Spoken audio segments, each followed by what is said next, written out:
name is Ross Guerin, and I'm the chairman of the Student Advisory Committee of the Institute of Politics. Tonight, I am pleased to welcome you to the sixth in a series of forums with the presidential candidates, jointly sponsored by the Institute of Politics and the Institute's Student Advisory Committee. This evening, our guest is Ralph Nader. This year, nearly every liberal candidate has chosen or been advised to campaign as a political outsider. Well, Mr. Nader is the real McCoy. Ironically, over the past 25 years, Mr. Nader has probably spent more time inside the Beltway than most of these candidates, advocating for the rights of the individual consumer and taxpayer, and exposing the misdeeds of corporate America as well as Capitol Hill. Mr. Nader is perhaps most famous for Nader's Raiders and for sparking public outcry against assaults on the consumer, from the Corvair to the Dalcon Shield. In the age of PAC money and the S&L crisis, Ralph Nader hasn't gone away. Most recently, Mr. Nader has championed California's Prop 103, the movement against a congressional pay raise, and the regulation that ensures corporate accountability to the environment as well as the consumer. His fervent supporters have drafted Mr. Nader into a presidential bid. Needless to say, Mr. Nader has more than a few concerns over the direction in which politics and government in America are heading. Tonight, Mr. Nader will share his views on the Citizens' Agenda for '92. So, ladies and gentlemen, please welcome Mr. Ralph Nader.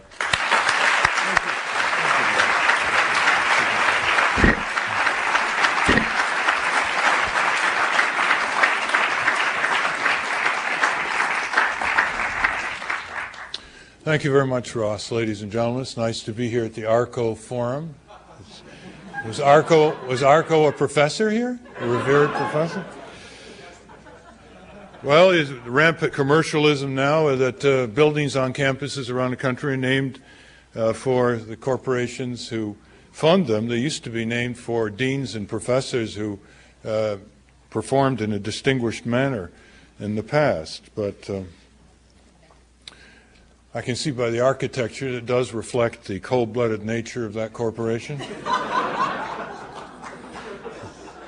Those of you who are somewhere way up there, please forgive me. I couldn't see you if I tried because of the lights. But I hope the acoustics will reach you. My discussion this evening is not a conventional one. It will border to some of the uninitiated on tedium, because it involves important and fundamental redistribution of power through constitutional, statutory, regulatory, and other changes in our society.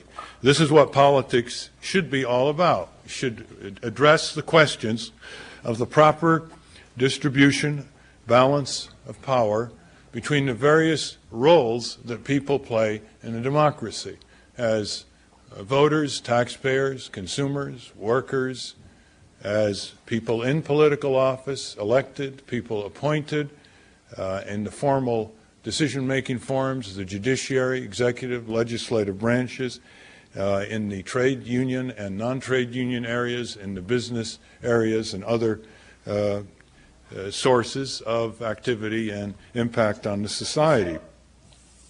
Now, I suppose the best way to describe what I'm going to talk about is, first of all, to use the phrase plutocratic power. That is really the singular index of what has been going on decade after decade in this country. Formerly, we are a republic. Operationally, we like to talk about our being a democracy. There are deep democracies and thin democracies around the world. There are societies that call themselves democracies because their constitution reads that way, but everything else reads dictatorship or authoritarianism. There are other countries that have democratic roots in custom and tradition rather than constitutional enablements and prescriptions. Britain has displayed the fragility of that foundation under the Thatcher regime, and there are countries that have their foundations in more written fashion, elaborated hundreds of times through judicial interpretation, and that's our country. But what happens, of course, is if those people who have civic power accorded them, freedom to vote, freedom to speech, if they do not use the authority that they are empowered to use in a constant, daily, diverse manner, power tends to concentrate itself, and before you know it, you have a plutocracy that uses the symbols of government and the symbols of democracy to regale itself and to achieve legitimacy. Now, the avaricious triumph and spreading tragedy of corporatism should be the singular most important issue in the presidential campaign. Part of it is an issue in the presidential campaign, but only in an oblique manner. For example, national health insurance is now being discussed. It was not discussed in '88 to any appreciable degree. It was not discussed in '84. It was not discussed in '80 or '76 or '72. Yet, tens of millions of people in those years, including millions of children, had no health insurance. And of course, there were other adverse effects of the euphemistically called health care or health provider industry on them. In contrast, years ago, energy was the big issue in the presidential campaign, 1976, 1980, and now we hear very little about energy in terms of fossils, nuclear efficiency, renewables, geopolitical conflicts, pollution, impact on the consumer budget, etc. So what is the characterization of a presidential campaign anyway? Is it the novelty of the quadrennial period? Is it whatever the candidates think will play in Peoria? Is it the limited range of the candidates' backgrounds? Is it what conflicts with their campaign contributors' priorities? What really determines it? You'll notice I haven't raised the most important determinant, which should be what the citizens instruct them, urge them to talk about. Now, the reason, of course, is that the citizens are not at a level of expectation that is in accord with their true significance in participating in a democracy. They have very low expectations.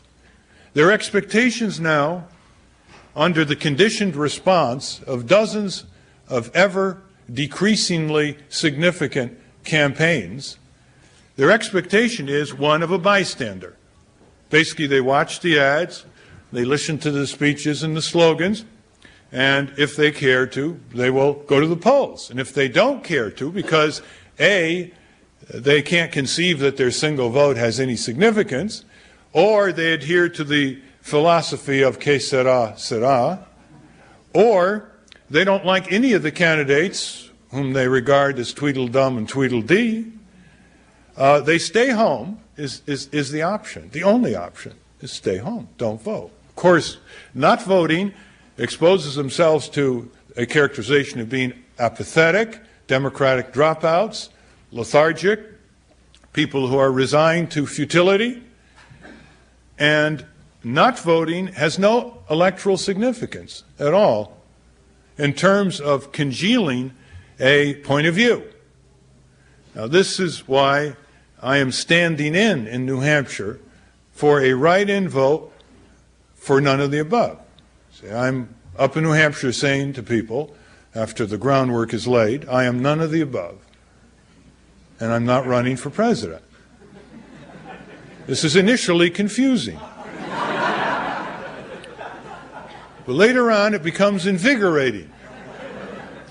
Because when people have a none of the above option, and presumably giving visibility to a write-in for none of the above will lead states to pass laws putting none of the above formally, or a no vote, on the ballot. That's what they have now in Eastern Europe and the Soviet Union, which should not be too far behind, or in Russia, Ukraine.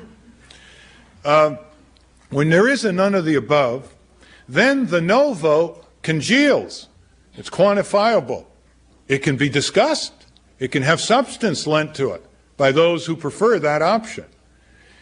It also is a silent third party, because the candidates will not only have to look at each other when they campaign, they will have to risk the ultimate humiliation of being defeated by none of the above. Furthermore, a none of the above which is binding means that if none of the above gets more votes than any of the candidates on the ballot, it cancels the election, the candidates, and a new election is ordered with new candidates. This might have happened in Louisiana a few weeks ago. Now, it's not likely that none of the above will too frequently win, because there will be a reaction to it in anticipation of a possible win by the candidates to broaden out their message and how they interact with the public. And if they don't, more people will vote for none of the above. Remember, please, that half the people do not vote in a presidential election, and 60% of the eligible voters do not vote in congressional elections. So there's a big constituency out there who, for a variety of reasons, and it is a variety of reasons, choose not to participate in the electoral process. Now, I mentioned plutocratic power and versus democratic power. Now, plutocratic power exercises its will on us every day. It's important to give a few examples, because when you're talking to students at Harvard University, you are talking to students who, unfortunately, develop intellectual rigor in an intellectual cage. And they too often think they have it made by simply matriculating here in life, and too often they're right. Too often it is the status rather than the substance that carries you leaping over other more meritorious competitors after you graduate. Because we live in a society that gives Harvard University graduates the benefit of the doubt. They even give Harvard Law School graduates the benefit of the doubt. It certainly helped me when I was challenging General Motors. People would say on a congressional committee, "Who is this fellow? Why is he attacking American capitalism?" And some other one would say, "Hey, you better listen. He's a graduate of Harvard Law School." Now, if I had graduated from Cumberland Law School, I wouldn't have gotten very far at that congressional hearing. So you want to use that asset as a source of humility rather than arrogance, by the way, so you can continue learning even after you've gotten your diploma, which people who blend uncertainty with self-confidence do the rest of their lives. They do continue to learn. And people who just are very self-confident tend not to learn after they finish their formal education. They have year after year of similar experiences that are ever more lucratively compensated for. Now, if you were to have an exam over at Memorial Hall, which asked you the following question as a government major, would you please rank the 50 states in terms of their democratic quality, small d, and their democratic product? That is enablement and results. And you wrote that you really don't know enough about 50 states, but you're going to establish the criteria for the quest. How would you establish a ranking for Mississippi, Massachusetts, Oregon, Florida, on that scale of being less democratic and more democratic? Now, I have never seen a single course in government in any university in the country that exercises the students' minds in that way.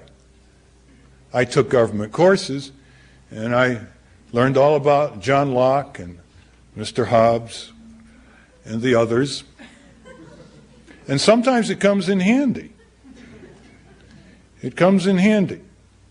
For example, it stimulated me to describe presidential campaigns as shallow, narrow, redundant, and frantic, instead of poor, nasty, brutish, and short. But somehow there's an empirical starvation that associates itself with political theory and commentary. The latest rage on some campuses is Foucault. Do you understand Foucault? Disciplinary power, sovereignty power, other kinds of power. Heard a lecture on it at Princeton recently. It's a very logical lecture. She did an excellent job of demystifying the occult. But there weren't many empirical examples in the discussion. And that's the problem. There is a language of avoidance that afflicts politics and politicians. It's one thing that afflicts science advisory committees to the government.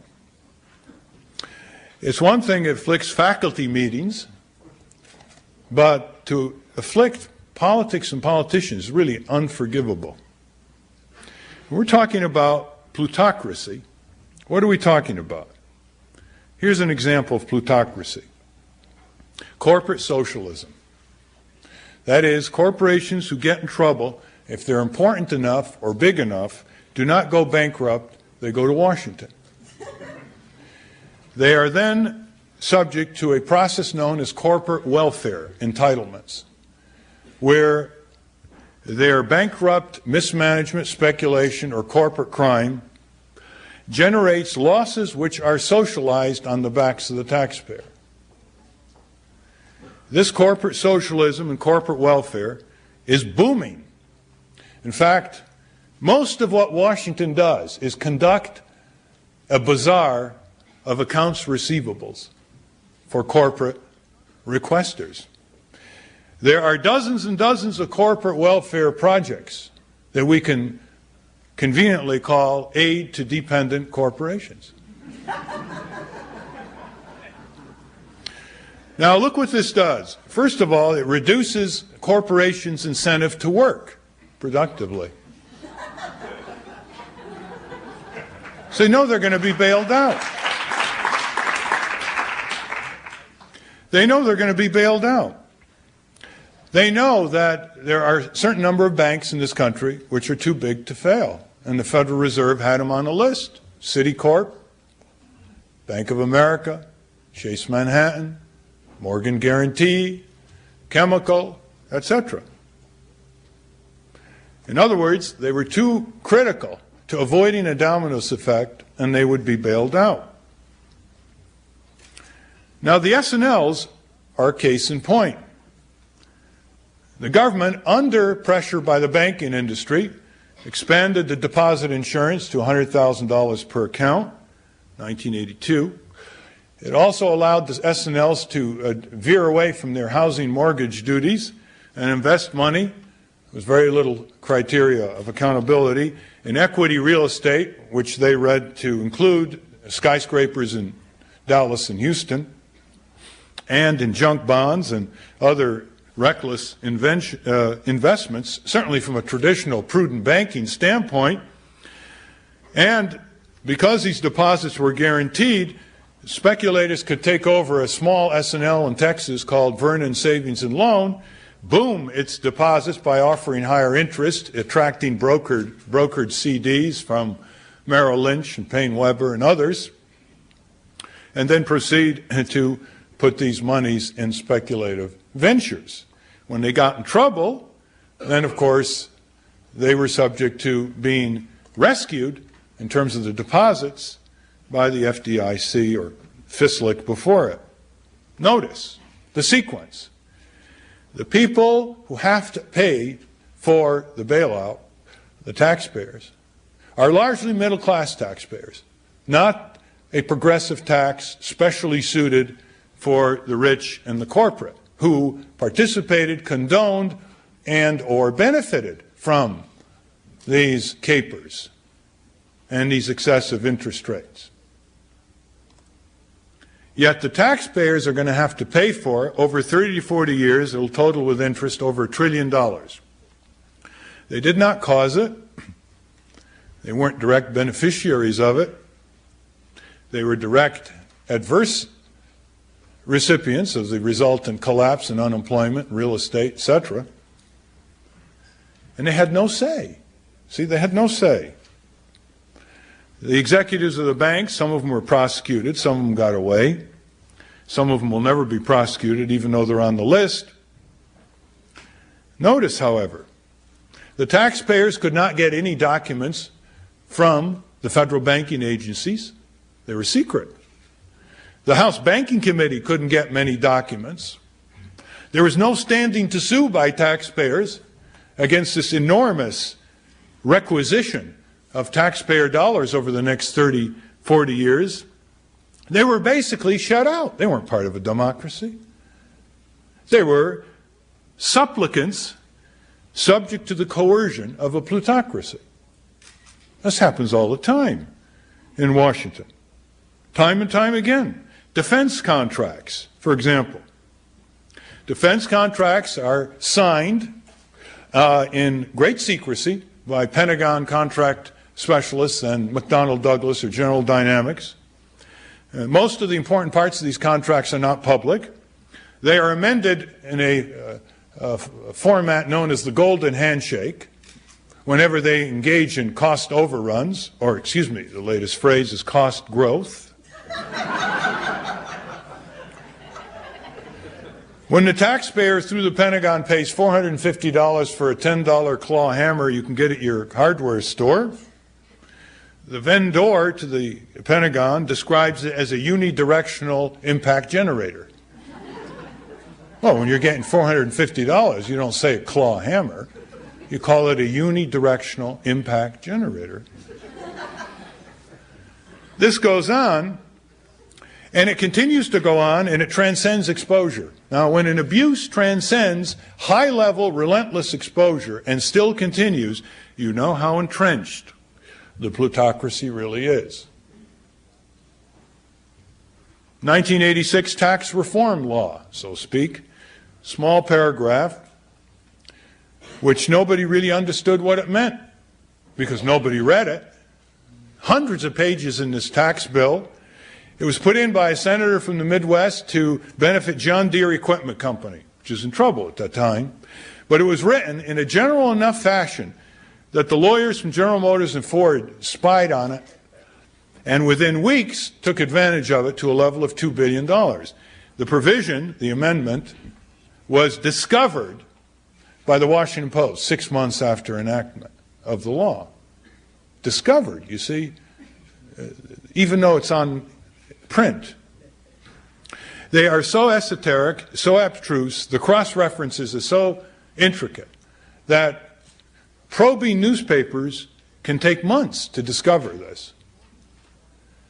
Back in the 70s, $12 billion of deferred profits on exports by corporations such as Boeing and General Electric were forgiven in a one sweeping few lines in a large piece of legislation.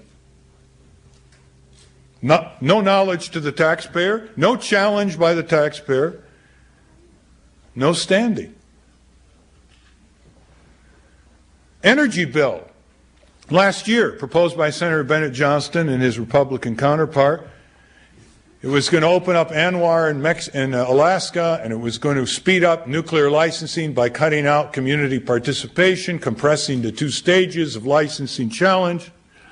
But deep inside this huge piece of legislation was a forgiveness of an $11 billion debt by the utilities to the U.S. government for uranium enrichment services. You know, $11 billion here, $12 billion there. As Dirksen once said, pretty soon it adds up to real money. Now let's look at contrast. There's not enough contrast in public dialogue. Let's look at the opposition by the Reagan-Bush administration to a $700 million infant nutrition program, which was reducing infant mortality, which is a disgrace in this country, in 1981. How about the few tens of millions of dollars to make sure that Fundamental inoculation programs are available to infants in this country. The inoculation incidence for childhood diseases among minority children in Washington, D.C. is lower than that which prevails in the country of Botswana. It's at 58%. Don't have the money. The agency that establishes standards to protect children's safety from household products is going at $38 million a year and dropping. This is for millions of children. And all the appliances and ways they can get burnt and cut and harmed and toxic and so on. And the agency that establishes standards for motor vehicle safety does it, apart from its highway safety wing, does it on less than $40 million. A B-2 bomber is running at $850 million per bomber. Its radar evasiveness doesn't operate properly, and there's no longer any Soviet Union against which it was designed. That is about what the very controversial child care bill would have cost per year, which finally got through Congress under great opposition, threats of veto, etc. See? That's the plutocracy. The plutocracy is agribusiness in California, which makes you pay for their water, and then they make tons of money, great subsidy. They overproduce agricultural products, and therefore the price would go down, except you also pay for the price supports. And what's left over is in warehouses, which you also pay the rent for. This excessive use of water where it shouldn't be used in a wasteful manner is increasing salinity and having other contrary environmental effects. Has that been on your mind lately? It's just a few $1 billion a year. It's okay. It's depleting the aquifer, which took 10,000 years to fill up, in south central Nebraska, Oklahoma. These are profit-making corporations. They call themselves farmers. They're agribusiness. Why aren't they paying the freight? Maybe they wouldn't waste as much water. Maybe certain crops wouldn't be in oversupply, rotting in warehouses, or taking a portion of the $27 billion in price supports, very few of which go to small farmers, under a federal agricultural policy that's driving small farmers over the cliff and into oblivion. Think about that lately? What's the small talk on campus at Harvard these days? Does it relate to matters above the belt or below the belt? What do you talk about? What is the law school students? Do you hear them talk about corporate crime? Saying what they should do about it, taking stands, doing research? Or are they talking about flyouts to law firms where they're wined and dined and considered for partnership preceded by 6 years of associateship? Plutocracy conditions the distribution of resources. Poverty is higher today than it was in 1960. Children's poverty in many ways is even more dire. We have crack babies now. That didn't occur in 1960. You ever see a 2.5-pound little infant born of a crack-addicted mother? Go to some of the hospitals and take a look. We have chronic unemployment. We have unemployment statistics that don't count people who stopped looking for work after a few months. We have more homelessness. Housing is at atrocious levels in this country because the single room that used to be the place where poor people and individuals lived is at a minimum these days. Gentrification, condominiums, higher rents, out into the streets they go. 2,000 children are homeless in the greater Washington area who have to go to school every day. That's George Bush's hometown. Excuse me. Technically, Houston is his hometown. But where he lives a lot of the time is in Washington.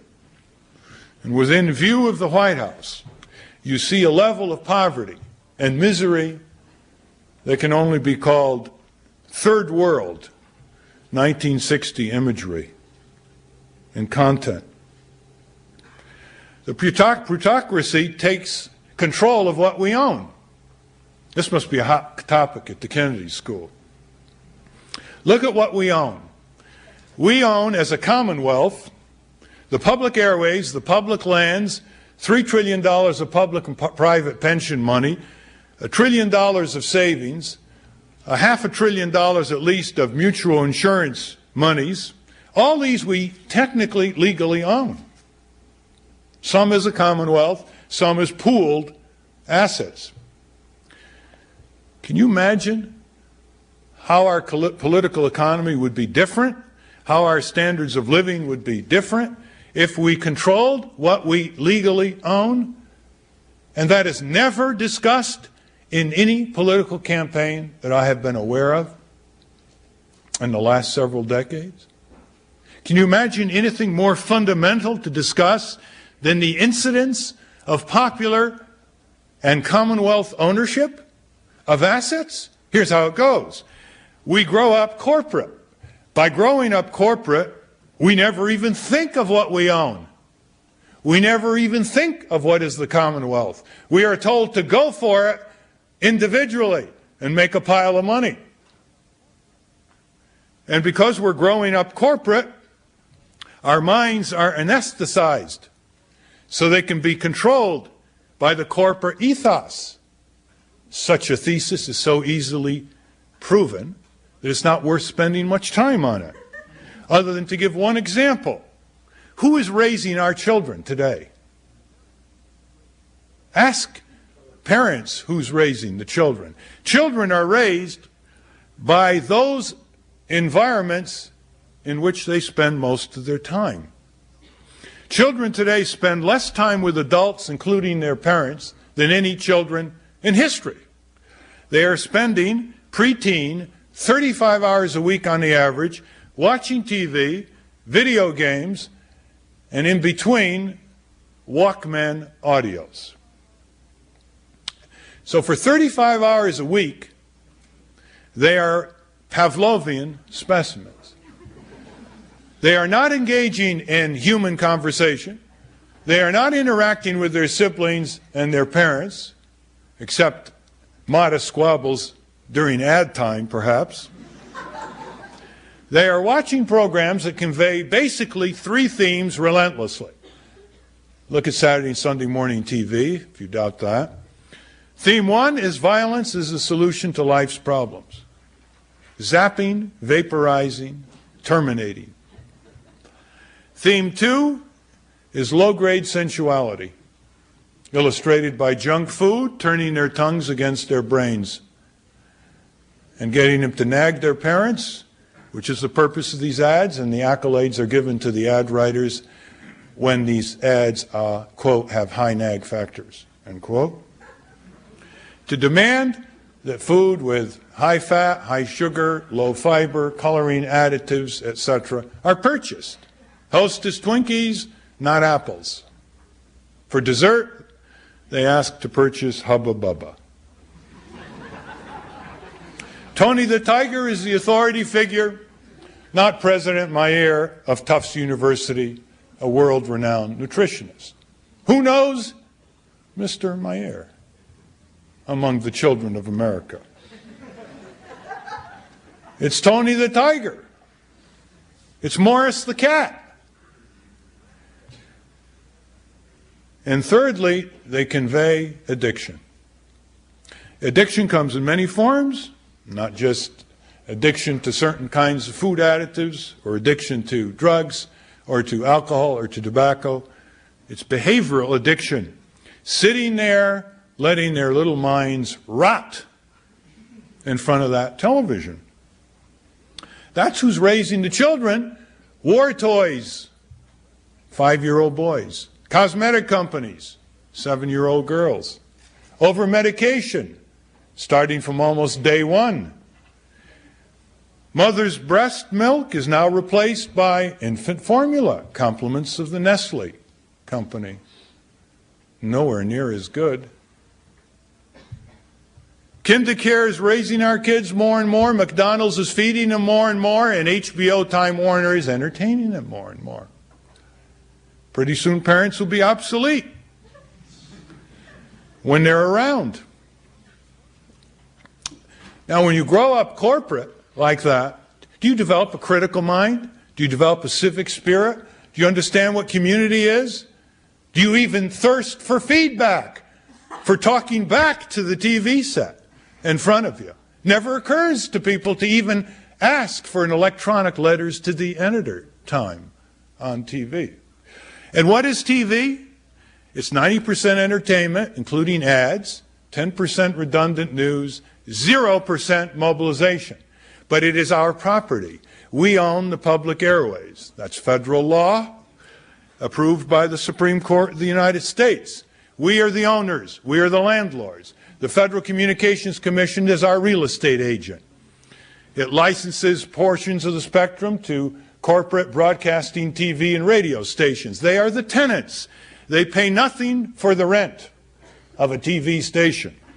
Some of the greatest fortunes in American history have been made by television and other communication, electronic communication company executives. Tens of millions of dollars using public property free of charge.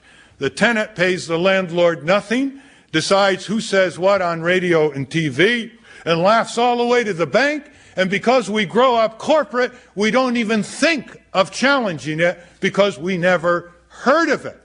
We never reflected on it. Our courses never talked about it. We never majored in it. And therefore, we're anesthetized. It's a controlling process.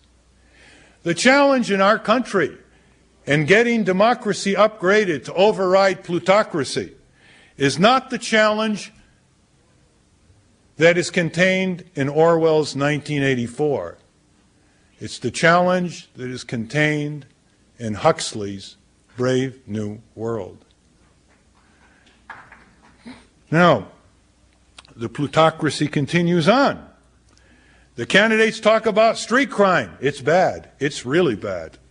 But they don't talk much about certain remedies, immediate ones and, shall we say, causative ones. People who have work, decent housing, who have realistic opportunities, who have health, who have certain decent comforts, who have people who care about them, especially when they're children, are historically less likely to commit street crime. Remedial ones are, there have never been more police. 5 out of 7 of them are sitting behind desks. Because patrolling is hard work, foot patrolling, being part of a neighborhood, living in the neighborhood and going to the neighborhood and knowing the neighborhood. That's hard work. Much better to be back at the office, in front of switchboards, computers, feet on the desk, or in patrol cars, zooming in when there's a crime and zooming out quite as rapidly, leaving the terrified behind. Where did we ever see a campaign that focuses not just on crime in the streets, but on crime in the suites? Corporate crime at epidemic levels. Read the Wall Street Journal apart from its editorial pages, and you'll get a dose of it every day. Corporate crime comes in many modes.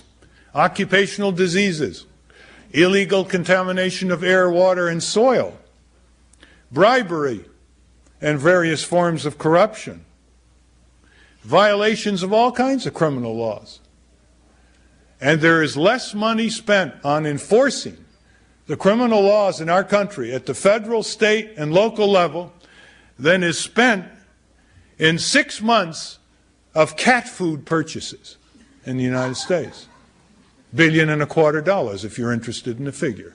6 months worth of cat food, $1.25 billion. Not counting gourmet cat food. That is what the plutocracy wants. They don't want the emphasis on corporate crime. They don't want to develop new kinds of behavioral sanctions, deterrence. They don't want the Attorney General to have a list of the 10 most wanted corporate criminals? They don't want any research done on corporate crime. Go over here at Harvard and see how much research has been done the last 50 years at the law school on corporate crime compared to street crime. Look at the index to legal periodicals. Look at the LEAA in the Justice Department. 3 or 4, maybe a half dozen reports on corporate crime. Thank goodness for them. Not much compared to its range. And more people in this country are dying, being injured, being exposed to diseases, and being defrauded by corporate crime by far than street crime, bad as the latter is. Just think of the scandals, equity funding, when corporate crime scandals were modest. 20 years ago, $250 million there. Drysdale Securities, that was another $200 million. That's 20 years ago. Today, they're running billions of dollars of swindles and fleeces. And they're not just the hardcore boiler room type of stock solicitation on the telephone. You've read about a lot of them. So much for the plutocracy. We don't have time to really go into great detail. There are books. There's a book called Corporate Crime and Violence by Russell Mokhiber, Sierra Club Books. There's the Corporate Crime Reporter, published by the same author, every week out of Washington, D.C. And there are other articles, not too many, but give you a flavor. But I hope I've conveyed enough to indicate that we do grow up corporate. We do grow up acculturated according to corporate parameters, no matter how smart we may be, no matter what scores we get on the SAT or the graduate record exams. What are our assets? Well, look at what we own but don't control. Look at the redirection of investment for sound employment at the community level, for sound output that $3 trillion in pension monies can provide, not to mention other huge pools of money legally owned by people but controlled by banks and insurance companies. They took $1 trillion of people's money to finance mergers and acquisitions in the 1980s in the United States of America, largely for empire building, not for any rational reasons, largely for empire building, huge fees for investment bankers, huge emoluments for the corporate executives, ingoing, outgoing, or staying. And to top it off, these mergers and acquisitions often strip-mined the acquired company and bellied it up, and they usually didn't create a single job or any wealth. $1 trillion, thank you very much. Any of the presidential candidates talking about that. But that's an asset we can recover. The public lands. The taxpayers' assets are great assets. People talk about taxes mostly in terms of rates. How about the assets they create? For example, government R&D is half of the R&D in the United States. Half. Science, engineering, medical.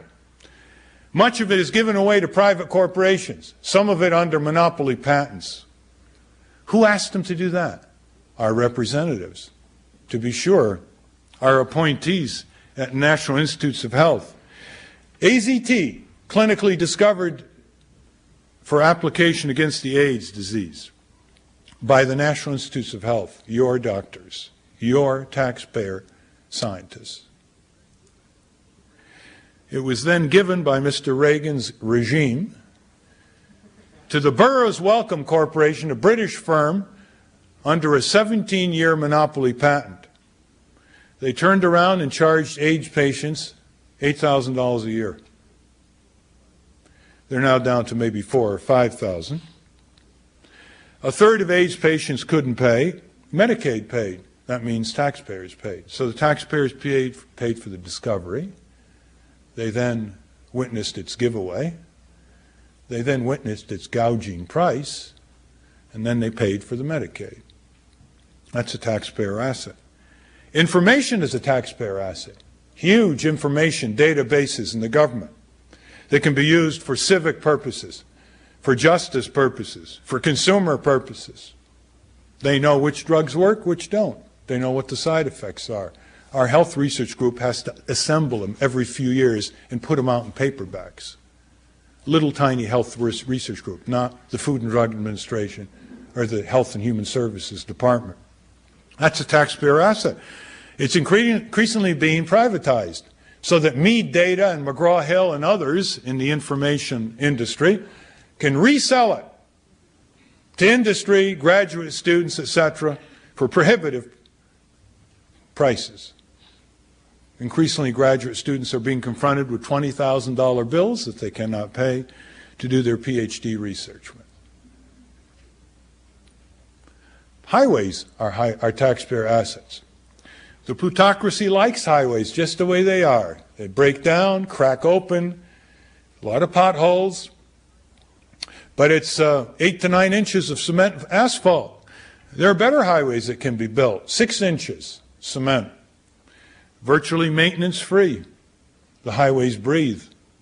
They have a plastic sheet in between, halfway in between.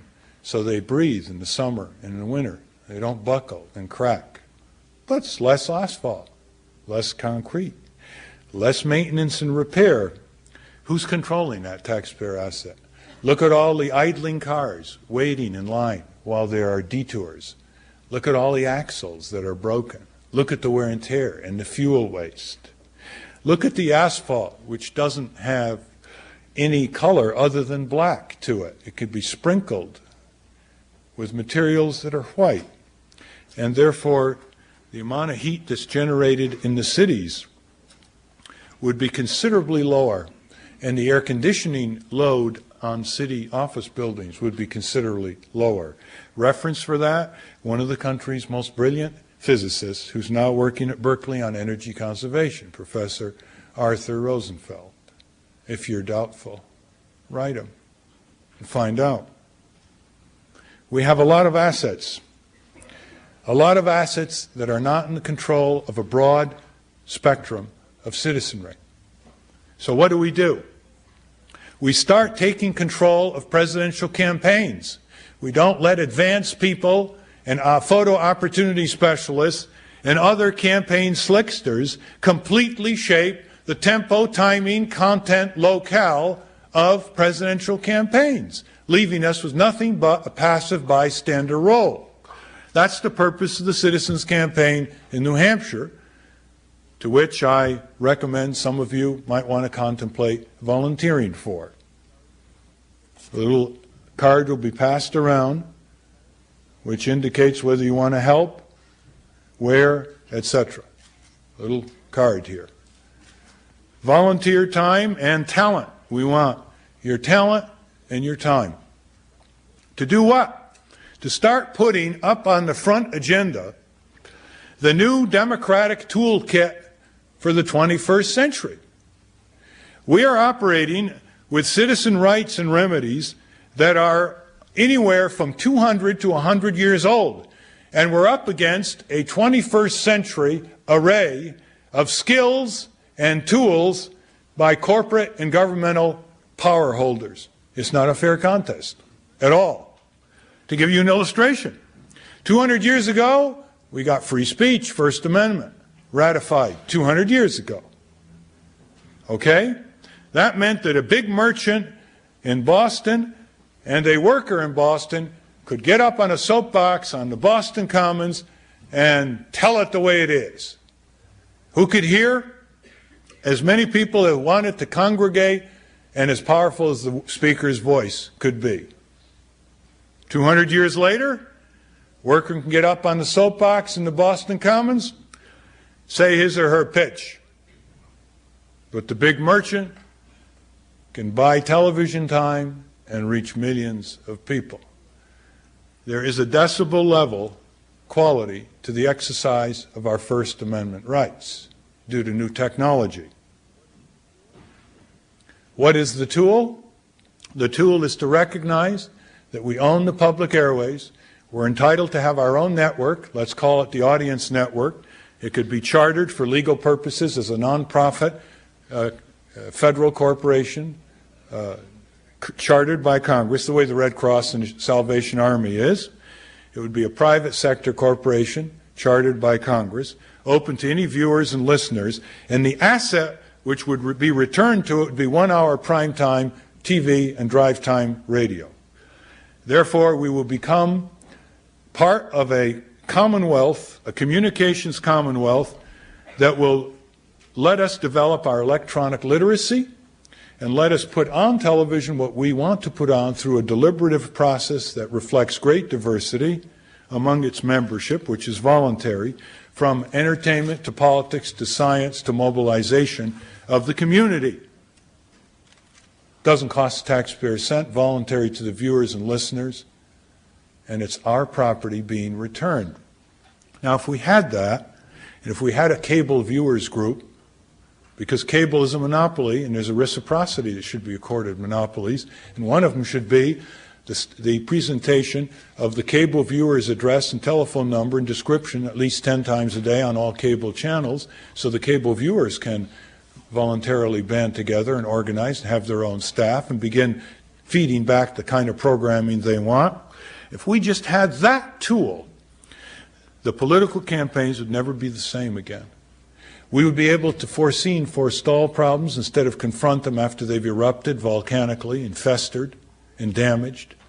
We would be able to bring the best humane value systems together with the best evidence and the best technology to begin solving problems which we shouldn't have because the solutions have been frozen on the shelf and not applied. We really can't solve the housing problem in this country. Why are we the only country in the Western world without universal health insurance?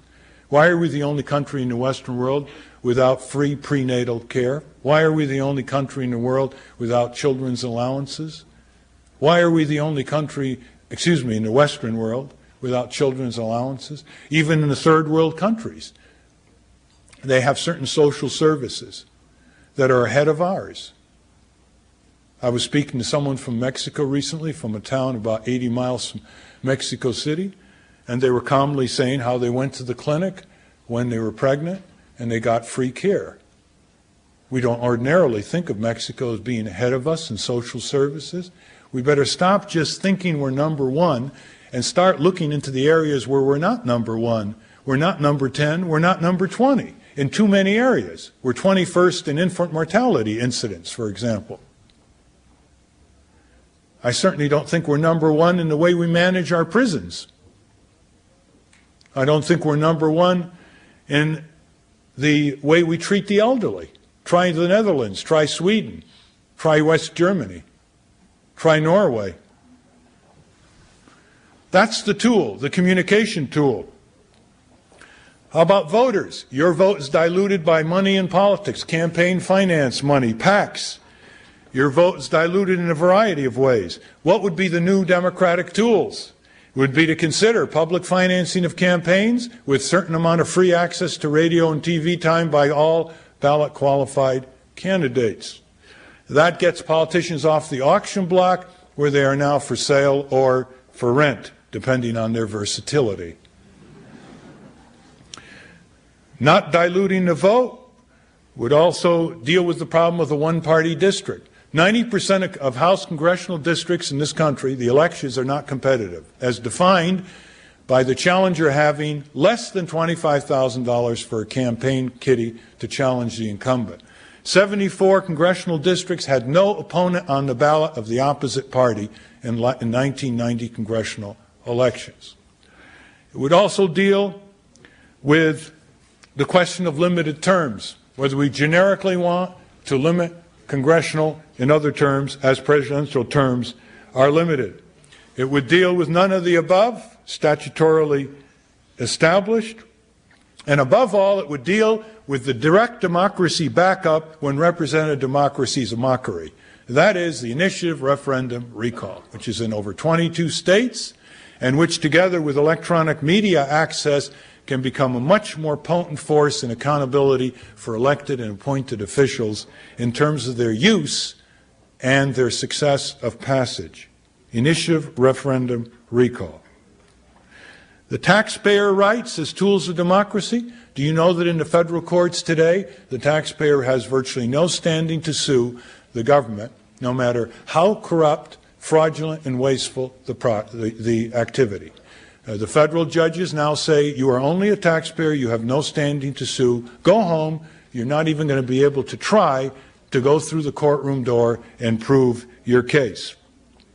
The government buys almost everything we buy as a consumer. They buy energy, pharmaceuticals, clothing, food, insurance, telecommunications. And as the big consumer that they are, they can leverage safety and health standards for all the rest of the consumers in the country, get more value for the tax procurement dollar, stimulate innovation, advance recycling, set models for pollution control, further critical markets for solar energy, etc., without adding any more to the tax burden. Indeed, it would tend to reduce tax expenditures by improving the efficiency of the tax procurement dollar. You won't find that discussed very much in the campaign, even though the procurement dollar by the U.S. Army many years ago brought us generic drugs over the opposition of the drug industry, even though airbags broke through in cars, not due to the Department of Transportation, which was controlled by Reagan's anti-airbag White House. Would you believe he campaigned against airbags in 1980? I guess it fit his definition of freedom to give people freedom to go through a windshield. That's right.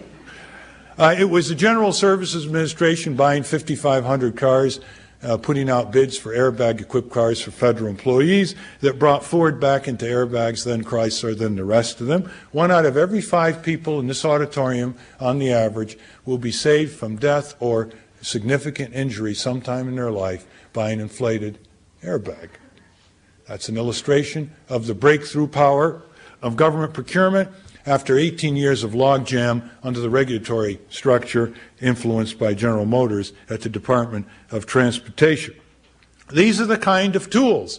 How do you organize taxpayers? They should have a check off on the 1040 return. I suggested that to the head of IRS and the Carter administration. I said, look, don't you want taxpayer input? Don't you want taxpayer feedback? Don't you want taxpayers to take an interest in the tax system and how money is spent? He said, well, those are fairly well-regarded goals. I said, well, why don't you put a square on the 1040 which says taxpayers can get a little pamphlet on how you can join the taxpayers group? And if you want to add to your tax bill and join it with the dues, the government has good computers and they can whisk it over into a trust fund that will fund the taxpayers group, and you as a member will be the electorate for the directors and the staff. And why don't you do that? You know, it's just printing. It doesn't cost any. He said, well, I'm opposed to that. And I asked him why, and he said because he thought it would add undue clutter to the tax forms. Those are exact words, undue clutter. Now you can see where there are carriers that provide facility for us to band together at our choice. The true index of democratic rights is that they can be used by anyone. It doesn't matter who they are, how much money they have, what party they're registered by. The true spirit of a person who believes in democracy is to advance universally accessible rights and remedies. And we have all kinds of carriers which we are not using. And as consumers, here are some of the carriers. If we're going to give legal monopoly rights to utilities, what's the reciprocity? Recommended that they be required to put a little postage-paid envelope inside their monthly bill that they send to you. It falls out, says it's not printed by the utility, it's printed by the consumer group chartered under the reform legislation. Says, do you want to join this utility consumer group to deal with electric, telephone, gas, water issues, environmental and economic? If you do, send $10 and you'll be part of this group with a full-time staff to advocate, inquire, research, organize, and communicate. Now, that doesn't cost the utility anything. The insert is paid for by the consumer group. It doesn't cost any more postage because they don't use up their 1 ounce. It's voluntary for anybody to join. And once they join, you have a countervailing pressure, a collective community intelligence that can move forward on telecommunications and utility policies, which involve everything from nuclear power to satellite communication use. Now, this idea was proposed by us and enacted into law in Illinois, Wisconsin, San Diego, and by referendum the state of Oregon. Along came the Supreme Court of the United States and ruled that requiring a monopoly utility to carry this envelope, even though it doesn't cost it a dime, violated the utility's First Amendment right to remain silent and not succumb to an irresistible urge to respond to the polemic in this insert. Now, next time you take an anthropology course and you hear some of your classmates snicker about those primitive tribes in New Guinea who ascribe animistic qualities to rocks and trees and totems, you can stand up and say, when it comes to ascribing animistic qualities to inanimate objects, no society in the history of the world has gone as far as our society has in giving corporations these animistic rights. A corporation is an inanimate institution. We're not talking about the executives or the employees. They have flesh and blood human rights as any rest of us do. The corporation's First Amendment rights was violated to remain silent. And here it is, a monopoly which contracts with lawyers, PR firms, and advertisers to propagandize consumers into accepting higher rates, and then is permitted by this same legal system to hand you, the ratepayer, the bill. Now, this was too much even for Rehnquist, who in a brilliant dissent ridiculed and excoriated Lewis Powell, a former utility lawyer from Richmond, Virginia, who wrote the majority opinion 5-3, the decision. That will be turned around, I think, in the foreseeable future. But in the meantime, all of those government envelopes that go to you, the motor vehicle registration envelope, can be carriers for these kinds of invitations so that we can band together as bank consumers, as insurance consumers, as utility ratepayers, and develop a community intelligence and a countervailing force to dissolve that plutocracy more closely to the level of a true democracy. Finally, workers. The NLRB is now a management tool. In an industrial plant, if they start showing they want to organize a trade union, they then can appeal through the NLRB. It takes an average of 3.5 years, and it's costly. And by that time comes around, there's not much left of the active workers' metabolism, is there? Now, in Canada and Western Europe, if the workers sign cards and they vote, it's a majority vote, there's a trade union. That's the end of it. That's not the end of it in the United States, and that's one reason why the trade unions, apart from their often unimaginative leadership and too frequent corruption, well, that's why we're now down to 16% of all workers in the United States organized compared to Canada's 32%. That's a very important reason, just in terms of the right to organize. They should also have the right to be ethical whistleblowers and have due process of law so they're not fired or ostracized or demoted. And they should also have the right to have some sort of deliberative control over their pension money investments. It would, of course, be enough just to have their pension investments disclosed and what's going on by the banks and insurance companies and corporate employers. It's their money. They should want to decide whether they want to invest it to feed the R.J. Reynolds-Nabisco merger, which was $24 billion of capital, or whether they want to bring it back to their own community in Gary, Indiana, or Toledo, Ohio, in order to improve the conditions in their own community where they live and where their money was earned. There's also, and finally, the access to justice. We have now the Quayle-Bush-Reagan trilogy, which is trying to federally preempt your right to have your day in court if you're injured in state court against manufacturers of dangerous products, pharmaceuticals, flammable fabrics, toxics, unsafe cars. They don't say it that way. Notice the use of language. Mr. Quayle says, there is too much litigiousness in our country. No data to support it because the data contradicts it. He then says, these suits are frivolous.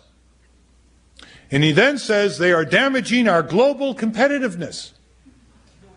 This is exactly the line of multinational corporate Goliaths who want to use the phrase global competitiveness and international trade pacts as a way to drive down our rights, remedies, and standard of living to lower foreign country denominations.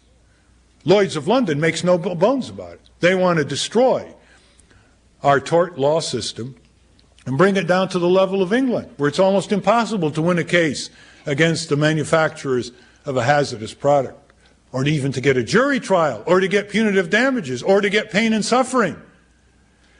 Now, most students, even law students, are not privy to this important pillar of our democracy.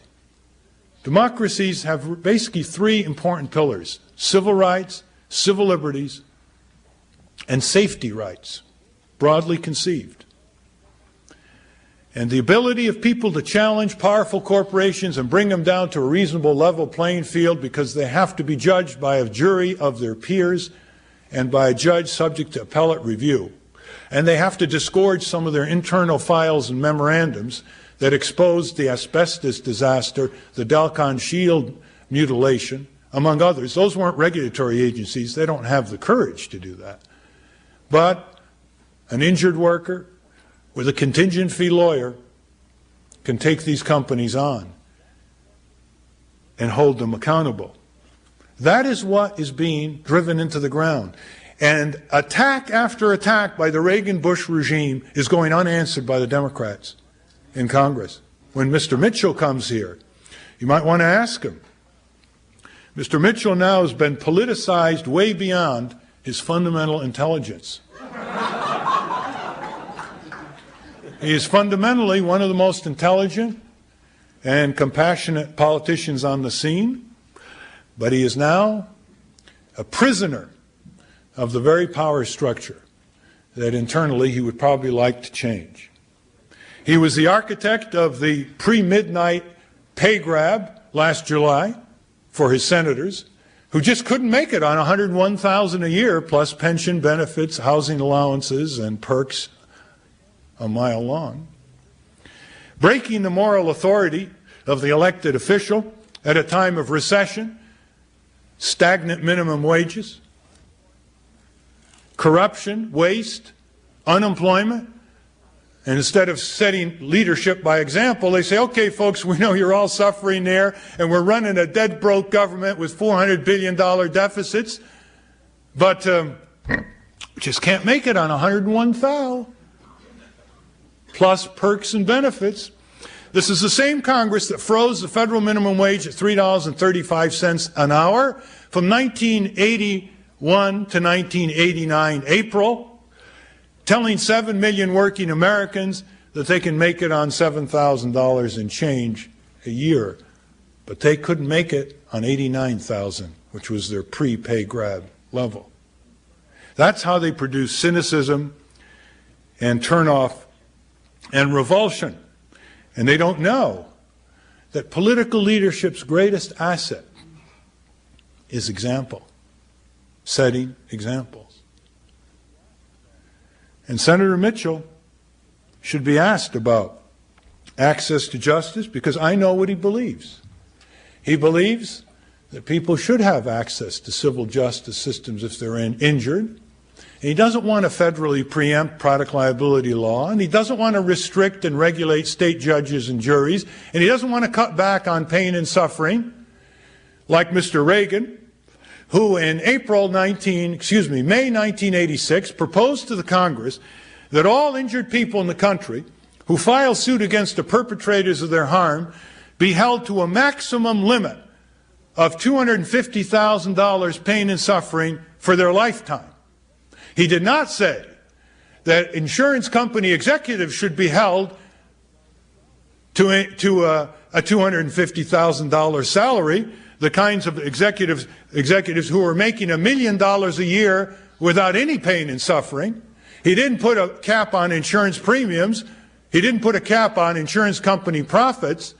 He put a cap on the most vulnerable people of all, the political bully that he always has and was, on the most vulnerable people in the country.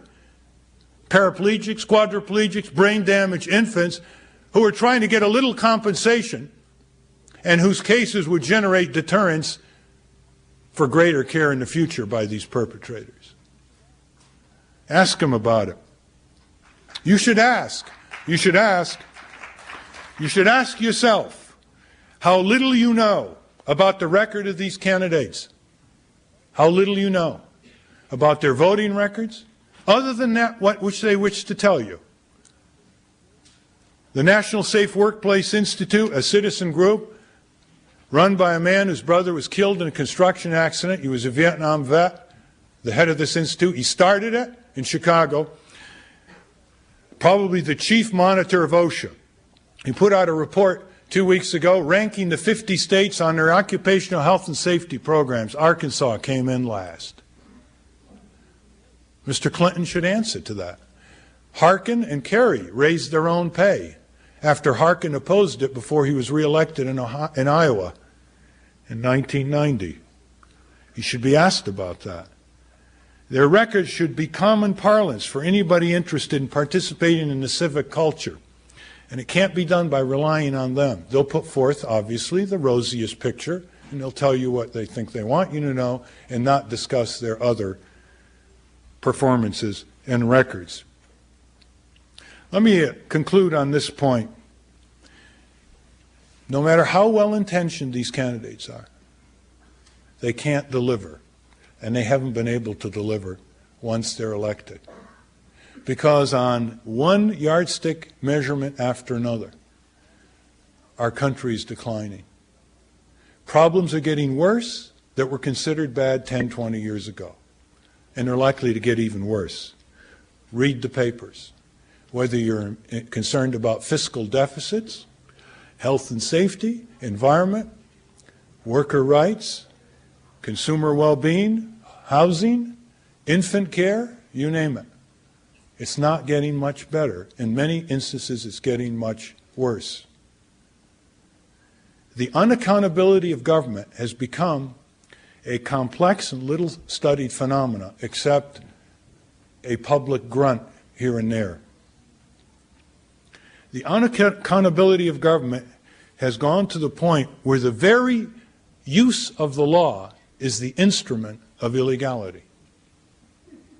The very use of the law is the instrument of illegality, the color of the law. And it has become so intricate and so broad-based that law schools don't even study it. Government lawlessness. Not just Watergate. The challenge to you is twofold, as I see it. You want to participate in this experiment of a citizens' campaign in New Hampshire and in Massachusetts, where there is a visibility given to the need for a none-of-the-above option, a citizen agenda, bringing the tools of democracy up to the challenges that confront it, some of which I've elaborated this evening, and to develop more self-confidence among citizens so they can establish their citizen forums in their community and summon the candidates and begin shaping the campaign and vectoring it out to the rest of the country in a more fundamental, genuine, and authentic manner rather than on the most polished 5-minute delivery of the leading candidate. And then you can sign this, and the people who are running the campaign, the citizens, many of them volunteers, will be in touch with you. The second is a little bit more long range. Think of what you want to do in life, not from the point of view of the most available lucrative opportunity that comes before you. You'll regret it. There are 65 and 70-year-old corporate lawyers in New York, Boston, and Washington who've made a ton of money and been elected head of their bar associations and have been described as pillars of their community, who look back on how they used their time with great sadness. Because they were using their time primarily as secondary human beings, animated and absorbed by their retainers, not as primary human beings seeking justice under the law and shaping the justice system in our country. And every occupation and profession that you go into will give you that seductive opportunity to make a lot of money and then to look back with sadness on what you might have been and what you could have done. The next 50 years of your productive life are going to witness either the most spectacular breakthroughs in establishing mechanisms of peace and justice and human fulfillment, or the most spectacular disasters of greenhouse effects, pestilence, famine, and violence. You want to take your pick. You want to work for perpetrators? You want to work for victims? Do you want to work for light, or do you want to work for lucre? This is the time for you to contemplate it. The dialogue on campuses today is disgraceful in terms of its priority, in terms of its importance. And while the dialogue may be of personal concern to you, remember the following. You're more than just a person absorbed with personal concerns if you want to live in a world that spells humanity instead of brutality. Bring the sources of secular power into your deliberations. Ask yourself, how corporatized has Harvard University become? Ask yourself why Harvard watches inquiries that corporate university contracts be disclosed. That the president of Harvard University have a State of the Student address every January, followed by sessions with students in auditoriums to discuss the address, which would be circulated in pamphlet form throughout the student body. Ask yourself why your roles are increasingly subordinated to other functions, commercial in nature, of the university's players and administrators. Ask yourself why you never have a day where you meet the university's rulers. You know who your rulers are? The last count is that there were 7 of them. Can any of the students state their names? Why don't you have a day where you meet them? One would think they'd want to meet you. That's what they're meeting for up there in that nice conference room. If you don't know, if you don't desire how to shape a university subculture in a more democratic way, when you have great leverage and great potential allies among alumni and faculty, it's doubtful whether you've prepared yourself for elaborating the democratic societies of the future in which you would play a part. Thank you very much.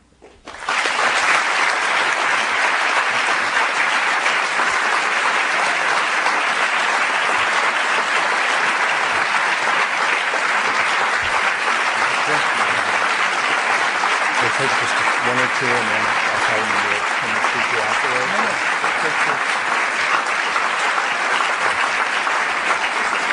I'd like to thank Mr. Nader very much.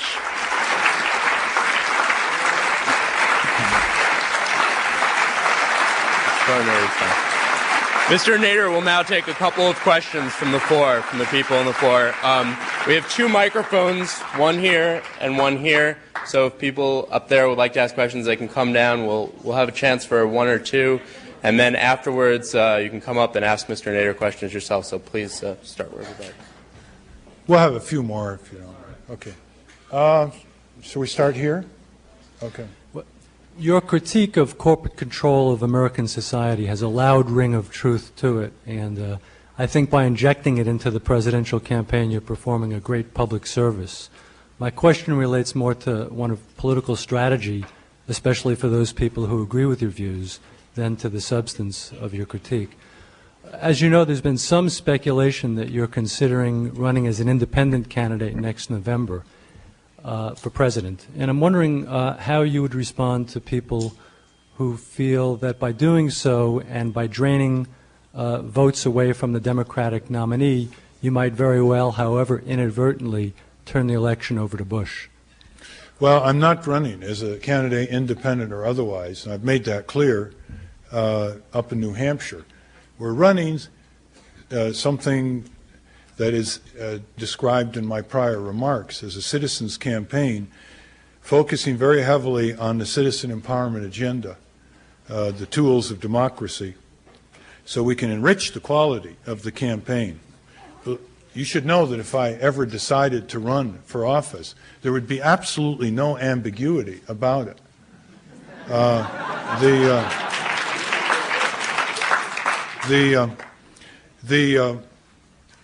The Massachusetts statute allows the Secretary of State to put candidates' names, non-candidates' names on the ballot, according to a very discretionary set of criteria, which we don't have to go into now. So that was the basis of which I was put on the ballot. And I want to discuss these issues with people in Massachusetts in the sense that that slot on the ballot represents a certain set of principles and a certain agenda. And if it gets enough attention and support, the candidates on the ballot, whose principal quest is to get elected, will have to pay more attention. So that subsequently in Washington, when all these citizen groups from around the country and their Washington headquarters go up on Capitol Hill and say, we do want an insert in the savings and loan bill so that bank customers can organize and deal with mortgage funds, redlining, and prudent banking, the politicians say, what? What was that? We never heard of that. We'll have to set that aside and deliberate it in the next decade. Okay. Yes. Well, first of all, I want to say I've been an admirer of yours for over 25 years, since the mid-1960s, and I appreciate your comments about government lawlessness, which I think is very widespread. And one other comment before I ask you a question. We are number one. We have a number one rating we have the highest incarceration rate in the world per 100,000 citizens. And finally, what could you recommend to try to address the problem of government lawlessness and hold our government officials accountable? Accountability, I agree with you, is the issue. For example, FBI, police, CIA, lawyers. How do you get to those groups? Well, you get to them from the top, from the bottom, from the side. You get them from the top by having new political movements and parties. You get to them from the bottom by developing community-based advocacy units that can resist and expose. For example, the way the FBI got into the student files in the 1950s, 1960s, through university approval. There was no resistance, no infrastructure of resistance there to expose it and to do something about it, which would have stopped it early on. And on the side, by allowing what we call government accountability lawsuits, where people have standing to sue, can get the officials discharged, fired, fined, etc. The only law now that permits that in a very modest way is the Freedom of Information Act, where you could persuade the judge that the withholding of information was so outrageous by the government official that the government official could be suspended for 30 days without pay. That's about as far as the lateral challenge through the judiciary has gone. Yes. I like your message very much, and I support a none of the above option, and thank you. There is a candidate who I do like, who is also on the Democratic ballot, and his name is Larry Agron, and I'd like to ask you what you think of him, his candidacy, and especially what you think of the way his candidacy, and this is a way of getting into yours and other people's, the way his candidacy is being handled both by the Democratic National Committee in terms of the debates and by the press. I noticed that the New York Times even in their editorials refer to, they don't even bother to use the subterfuge anymore of the 6, now 5 major candidates. They even said the 6 announced candidates in a major editorial not long ago. Well, I knew Larry Agron just after he got out of law school, and as some of you may know, he went to California and he was mayor for a number of years of Irvine, California. But he was a very unique mayor. He would develop agendas and connect with cities all over the world in terms of developing a constituency of mayors facing problems that everyone confronts. And he was also always thinking, always innovating in the mayor's office. But notice what he's coming up against. In our country, there is a permissible pool of about 500 people who are considered presidential candidates, if they choose themselves to be. And that is members of Congress, governors, former governors, and president and vice president. I mean, that's roughly the pool. Anyone else is considered a futile wild card or a self-aggrandized egotist, to use a little redundancy. Now, the question is, why can't a former mayor of a city with an established record of some significance be considered seriously? Well, the platform isn't big enough. The table isn't big enough for the debates. It's ungainly. Where do you draw the line? This is what happens when we have to get on our knees and beg the networks to give 3 or 4 debate opportunities for the candidates. So, you know, I sympathize very much with him, and I hope that if he persists, that he'll finally break through, at least on some of the televised debates or someone taking up his cudgel. In past years, people have said to me, who do you prefer for president? And just to make the point, I say Ken Stofferin. They say, Ken Stofferin? I said, well, you asked me and I told you. He said, well, who's he? I said, well, he started out as a farmer in South Dakota, became a civic activist, ran for governor unsuccessfully, became chairperson of the State Utility Commission, and has a lot to commend himself. And then nobody wants to follow it up. You see, what they're really asking you is say, who do you favor for president, is which of 15 celebrities in the political sphere do you favor?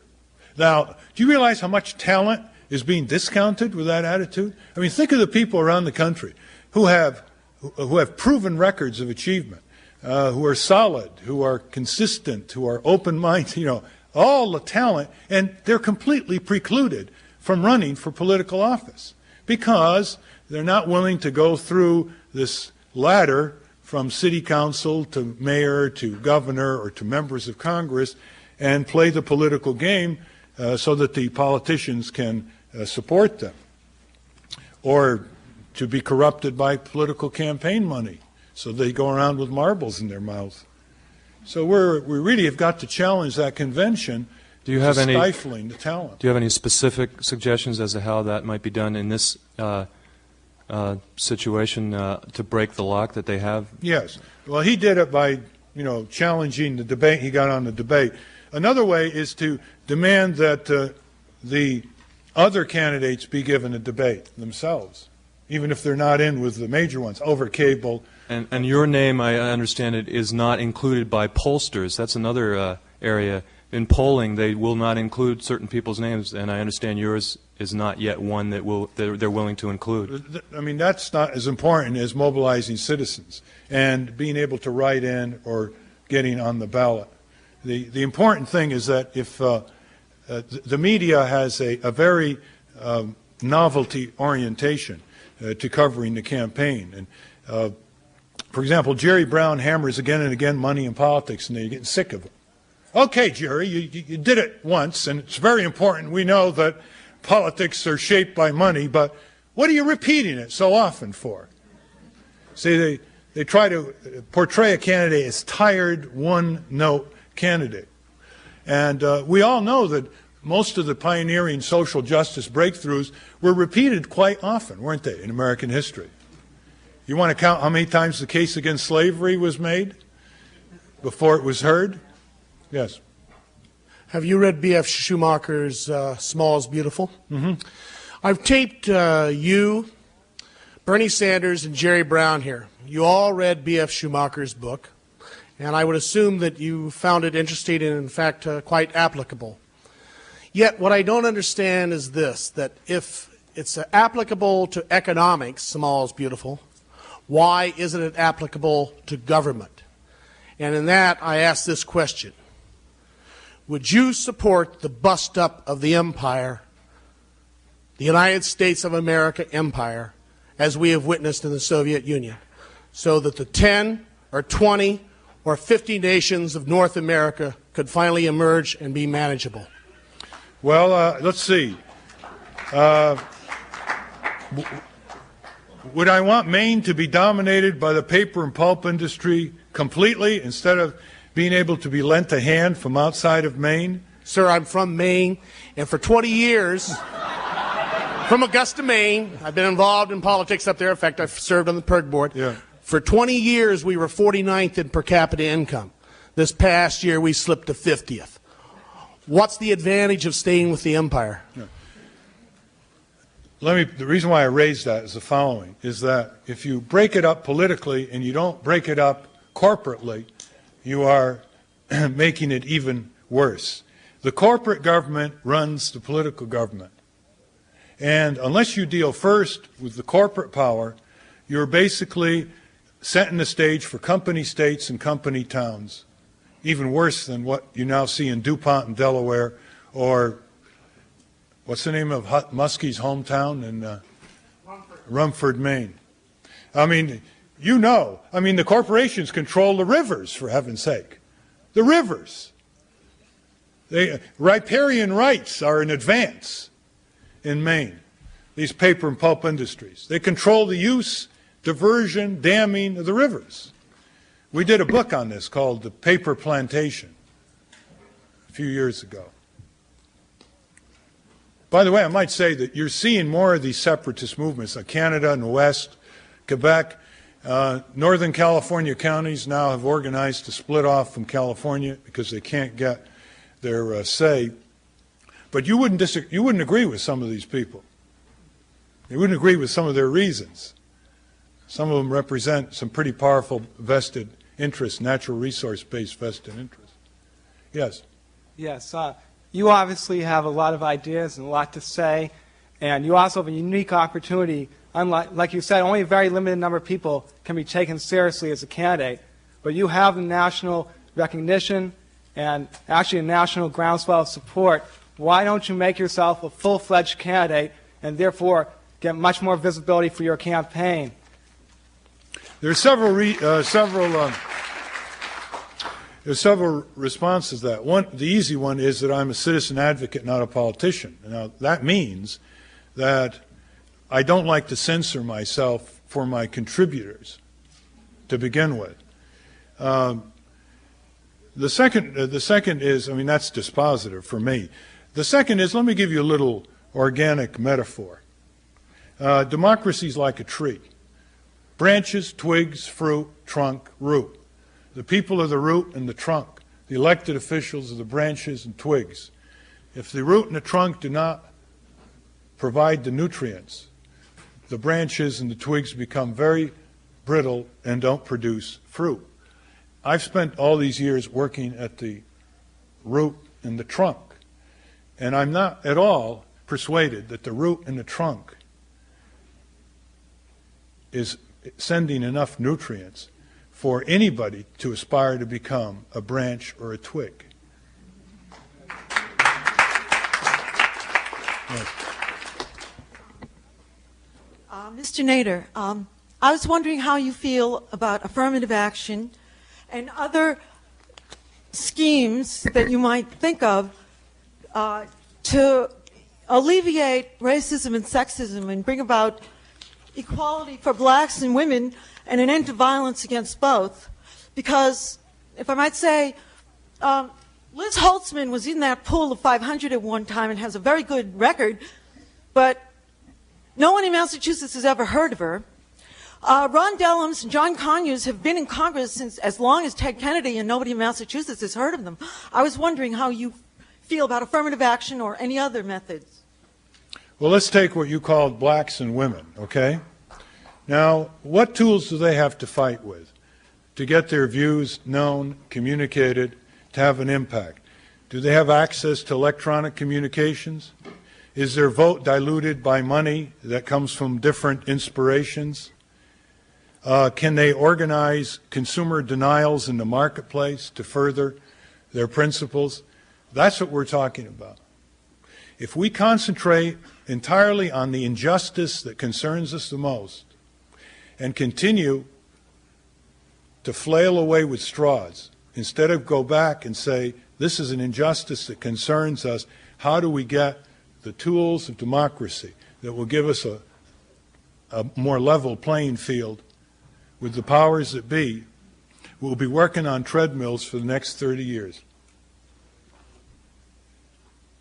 So I just gave you three examples of how, no matter what your primary cause is in life, or what your primary crusade, there is a common basis of commitment to these democratic tools that we have to focus on.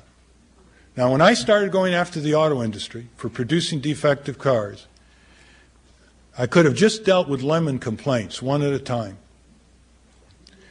I figured that wasn't a very efficient use of my time because there are an endless number of lemon complaints. General Motors has one of the biggest lemon groves in the world. Instead, what I tried to do was get legislation passed, which passed, to authorize the government to require recalls of defective cars. Over 100 million have been recalled. That was a tool, you see. So we really, much as we're overwhelmed by the felt injustice of what we're concerned about, we've got to step back and forge these tools. Otherwise, not only will we be flailing away against a well-organized opponents whose common thread is the almighty dollar, which is why they squabble so little compared to citizen groups. But the citizen groups will be set against one another, struggling for priority and primacy. And that was illustrated in the Citizens Party convention in Cleveland with Barry Commoner and LaDonna Harris on the ticket. I don't know if any of you were ever at that convention. You know what see what I mean? It was really a, whew. And hardly a unified force came out of it.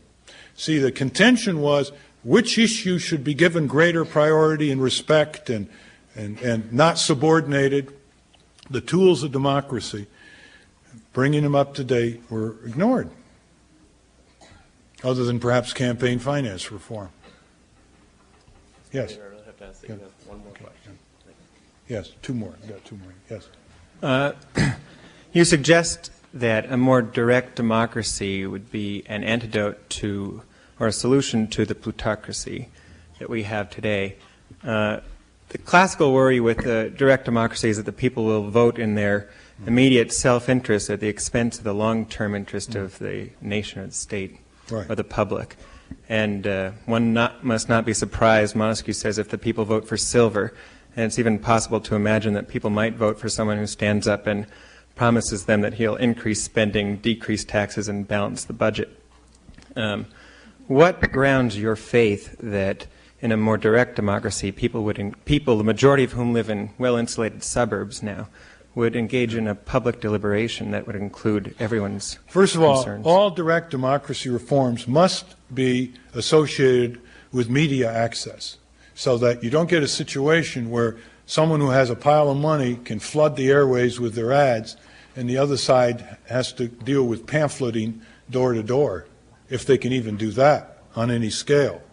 So I want to make sure that the whole concept of cable viewers groups, audience network, access for ballot qualified candidates, etc., is part and parcel of any direct democracy. Secondly, direct democracy verdicts, that is the outcome of the initiatives, are subject to constitutional review. So if you get an abuse of minority rights, etc., censorship, so on, as the judiciary has done on more than one occasion, can throw out the referendum result. Thirdly, historical record. Do you know any sample of people from the phone book, just a random sample of, say, 500 people that you would select, bring them in an auditorium, and ask them that if they were paying a contractor for a job and the contractor went way over the contractor tried to bribe some people in the audience beforehand, the contractor produced defective merchandise, and the 500 people randomly selected would simply expand the dollars they're giving the contract, not prosecute the briber or the bribee, and continue to support the production of defective merchandise. Does anybody believe that 500 randomly chosen people would make that kind of decision? You think 500 randomly chosen people would have managed our government the way it's been managed by the plutocracy? With the S&Ls? I mean, what is your standard of comparison? What is your standard of comparison? Look at the historical record. Look at the referendums which have passed in states. Look at the performance of juries. Leslie Gelb last week in the New York Times probably had not given the jury system a thought until he became a juror. He came out, he wrote a column, he couldn't believe 12 people, deliberate, rational, considerate one another's viewpoints, coming to a verdict. Welcome to the world of the common folk. So, and finally, even in a world of direct democracy, there will be powerful companies who will be able to temper any potential electoral tantrums that they may be engaged in so that the next round of referendums repeals or modifies. I mean, you're still going to have companies who will be able to threaten laying off workers, going to Brazil, etc., not paying their property tax for the school. So there are going to be plenty of checks and balances as long as there is access to the communication system for the deliberative process prior to the vote to mature. The other point that underlines this is, by the way, a very serious question, because the William F. Buckleys believe that we're a republic, not a democracy. You see, a little bit of formalism there. It's important because the more people are shut out, the less they're going to know, the more brutalized they're going to be. The more internecine struggles are going to occur, people against people, Cicero, Illinois style. And so if you don't open it up this way, if you don't have direct democracy as the last safeguard when representative democracy disgraces itself systemically and repeatedly, then you are going to have a self-fulfilling prophecy. You're going to have a brutalized people, introverted and unable to consider the longer range horizons. Yes. I'm quite concerned about the lack of discussion and debate that's taking place or not taking place regarding one of this country's mega science projects, the Human Genome Project. I haven't heard political candidates or consumer advocates really talking much about this massive effort, this $3 billion effort that's been likened to putting a man on the moon, to map and sequence our genome, our genetic material. And this project is expected to spawn the development of new research tools, new aspects of biotechnology to give us a competitive edge in the marketplace. It's really the essence of government, academic, industry collaboration, and the implications, the ethical, social implications for insurance discrimination, employment discrimination, how we're going to use all this genetic information that we are now trying to collect is profound, yet there's very little discussion going on about this, and I see this as one of the a major new issue that we need to talk about. And my question, I guess, is do the candidates, do political candidates really understand where the research priorities of the nation or where the money is being spent, number one? Number two, how do we encourage the citizens to get more informed about this massive effort to be able to have a voice? Well, first of all, as you know, Senator Gore held hearings on genetic engineering issues when he was a representative, and I think has continued interest in it. But there aren't many, apart from him, who have, in the Congress, who have paid attention to it. Obviously, this is the ultimate stereotyping, isn't it? If when you're 1 year old, you can be stereotyped in terms of your genetic, quote, vulnerability, inclination, predisposition, then push that through the insurance, medical, employment, education world, it can make the eugenicists look elementary by comparison. The Committee on Responsible Genetics is stationed here in Cambridge. Look it up in the phone book. They are a group of scientists who are trying to raise these issues that Robin just discussed. And they have a newsletter called, forgot what it's called. Anybody remember? Gene Watch, yeah. Gene Watch. And students should be part of this. And they should do their senior thesis on some of these topics, if they're in biology or politics or whatever.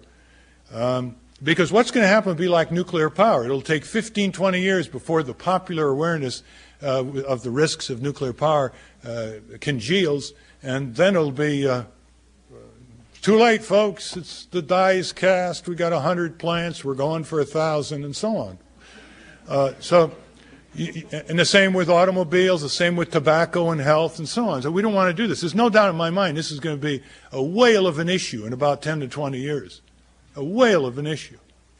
But why not foresee and forestall instead of react when the momentum would be described as irresistible?